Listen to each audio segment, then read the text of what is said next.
बिस्मिल्लाहिर्रहमानिर्रहीम।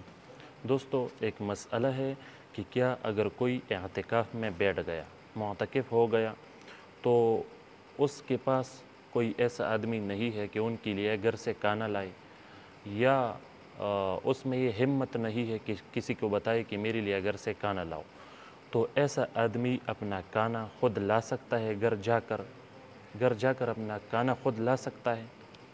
तो दोस्तों, हमारे फ़िक़्ह की कुतुब ने लिखा है कि हाँ बिल्कुल, अगर कोई नहीं है कि उनके लिए घर से खाना लाए, या उसकी हिम्मत भी नहीं हो रही है कि किसी को बताए कि खाना लाओ, तो ऐसा आदमी बिल्कुल खाना लाने के लिए इअ्तिकाफ़ की जगह से निकल कर घर तक जा सकता है, अपना खाना फ़ौरन लेके आए और मस्जिद लेके आए, मस्जिद पर खाए, इअ्तिकाफ़ वाली जगह पर खाए। तो ऐसा करना जायज़ है, ऐसा आदमी जायज़ है, और देरी भी ना करें। जब इअ्तिकाफ़ के लिए जब खाने के लिए जाए तो देरी ना करें, खाना लेके आओ और अपने इअ्तिकाफ़ की जगह पर बैठकर उसको खाओ। तो ऐसा करना बिल्कुल उसके लिए जायज़ है। एक तो ये मसला हुआ। दूसरा मसला है कि क्या इअ्तिकाफ़ के लिए अगर कोई औरत बैठती हो अपने घर में, तो उसके लिए शौहर की इजाज़त ज़रूरी है या नहीं।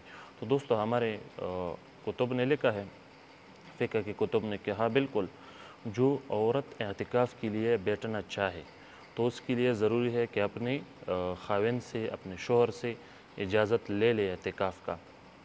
अगर ख़ाविंद शौहर उसको इजाज़त दे दे तो बिल्कुल बैठ सकती है, लेकिन अगर उसका शौहर उसको मना करे इअ्तिकाफ़ से तो ना बैठे।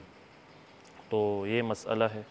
लेकिन अगर इस तरह से हुआ कि एक बार तो ख़ाविंद ने इजाज़त दी, शौहर ने इजाज़त दी कि हाँ इअ्तिकाफ़ में बैठो, फिर बाद में उन्होंने मना किया, तो फिर उनके मने को कोई हैसियत हासिल नहीं है। बस एक ही बार अगर उसने इजाज़त दी है तो यही उस औरत के लिए काफ़ी है, बैठ सकती है। फिर भी अगर कोई मसला बनता हो तो फिर ना बैठे।